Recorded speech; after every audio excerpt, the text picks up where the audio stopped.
The M2 MacBook Air is simultaneously one of the best laptops ever made and one that I am the most sad about. And no, it's not only because of the SSD issue. I've been using both the base model and a higher spec one for about a week now, and in this review, I want to give you guys my real world experience with these machines, and overall, it is fantastic. Now, I have to tell you that we are giving away an M2 MacBook Air, and I don't care where you are in the world, I will pay for the shipping, any fees or taxes. All you have to do is 1, be subscribed to MacTech, and 2, comment down below on our launch week videos, starting with the first one on Friday all the way up to July 25th, where we will be announcing the winner on camera. Don't fall for any scammers. You should not have to pay anything.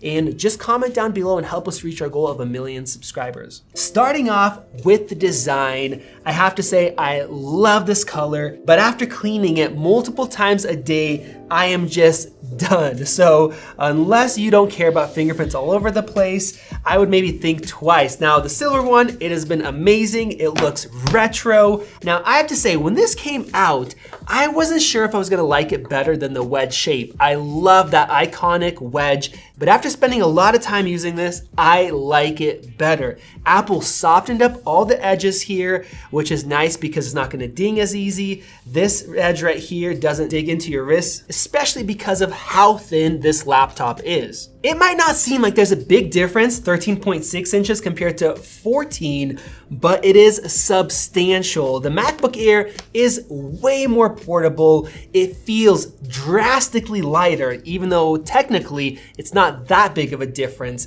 This thing is a pleasure to take with you anywhere you go. One thing that really stood out to me using it at my house was the fast charging. Being able to get 5 to 6 hours of mixed use in 30 minutes of charging is amazing, because a lot of times if you forget to charge your laptop, you don't use it for a couple days if you're a light user, you pick it up and it's dead, you need to go somewhere, well, you're dealing with an issue. Now it is great, and on top of that, you can fast charge it from a USB Type-C power bank as well that you can buy inexpensively, which is awesome. I'll leave a link down below. And I've already benefited from having those 2 Thunderbolt ports available even when you're charging, thanks to the MagSafe connection, which now has stronger magnets than before, and it comes with beautiful color matched braided cables.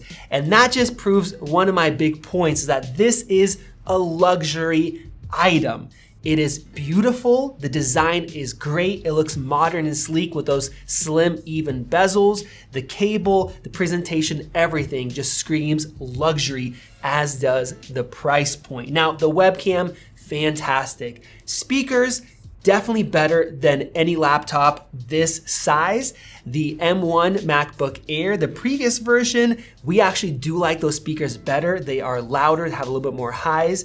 This has a little bit more bass. It wasn't that big of a jump, but it still sounds great. And if you're watching music, movies, anything, you're gonna be happy. Now, as far as performance, it is dang good as well, at least if you have the higher spec model and you're doing shorter bursty loads. Now, I spent time comparing both of these systems. We have a full detailed comparison available. I use them at home for some video editing, for some photo editing, and they do a good job, especially compared to what the Intel MacBook Airs were capable of just a few years ago. You can now not only edit 4K video in Final Cut, you can even edit 8K HEVC compressed video that almost nobody is shooting. Now, sure, if you're gonna be working with stuff like raw footage or heavier things, that is where you would wanna upgrade to the 14-inch. When we tested that in the Pro, it fell apart, and the 14-inch handled it great, which is why we recommended that model. But if you're somebody that wants to do YouTube, you wanna maybe edit even TikTok videos with more effects on your computer, you wanna do photos, this will handle it very well. The big issue and the first sad issue is the divide between the base model and then what you get if you spend $400 more. Never have we seen such a big performance gap between the same machine with the same chip and even the same graphics as we have with these Apple Silicon chips and the configurations that Apple offers. For example, with the 2020 MacBook Air, you could upgrade to an i7, spend $300 more, but the difference wouldn't be that big. Same thing with upgrading graphics.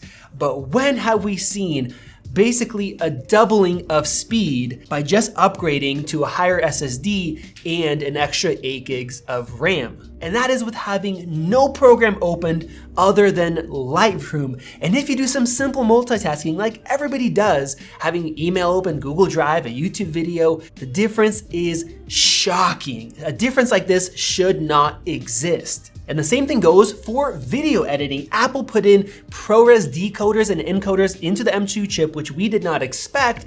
But then if you get the base model, those chips are worthless because of how slow the system gets with the base model. Now, I don't want to keep hammering on about this because most people that care know about it already, and people are switching their buying configurations drastically, which means that we did get the word out there. Just know that if you buy the base model, it is even slower than the M1 MacBook Air in a lot of real world scenarios, which is very sad. Now, we also covered the thermal capabilities and limitations with the system, and the sad part about that is it's not that Apple didn't put in a fan or we're pushing it too hard, is that the M1 had a way better cooler than the M2. They actually had a thick heat sink that transfers heat and spreads it, whereas now it's a thin, almost foil-like material that is sealed in with this layer that keeps heat in. Now, because of that, when I was using it and doing some of those tasks, it did not get that hot on the bottom, and the spot that it did get the hottest was right at the center.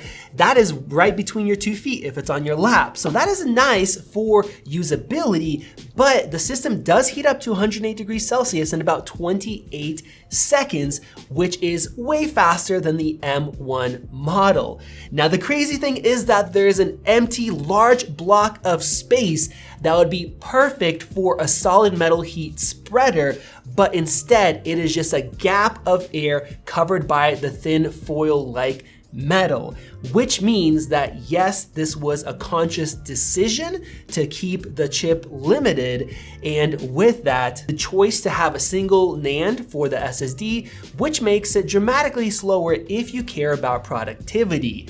Now, Apple perfectly placed this laptop in line to not make it too good and too powerful like the M1 MacBook Air was. And now we have a perfect staircase of products that guides you up the ladder to upgrade and eventually reach the Pro models because of limitations that were placed there on purpose, which is what makes me sad. This machine is still excellent for most people, especially if you use the thermal mod that costs 15 bucks, doesn't void your warranty, it helps a ton, and it's gonna do a great job. But once you spec it up to this configuration, and especially if you upgrade the graphics, you are literally only $100 away from buying the 14-inch at a discount, which is a much more capable and nicer machine. Personally, I've greatly enjoyed using it. It is so thin, it is so light, and it just hurts me to know that if we would have had a better SSD at base, and if we would have had a heat spreader like on the M1, how much faster it would be. And for that price of the base model, it would have been a killer, and then it definitely would have stolen sales from that 14-inch. Now, as far as the base model, this thing is great for those that just do email, watching YouTube videos, maybe editing one photo at a time, and just some very simple tasks. And if that's what you do and you don't need the extra storage, it will do the job great. When I started to do some productivity and using it like I normally would, I did notice the slowdowns without doing any benchmarking or trying to look for it. Switching to the 16 gig 512 model, it would just fly, wouldn't slow down for bursty tasks, and it would do a killer job. So if you have money if you can afford it and you want the luxury and smaller size, you will be happy. We are gonna do more testing. We're gonna find out if that 10 core is worth that extra $100. We're gonna do some comparisons to a Windows laptop. So make sure you guys click above to subscribe to help us reach our goal of 1 million subscribers, and for a chance to win, comment down below. This has been Max, and I'll see you in the next video.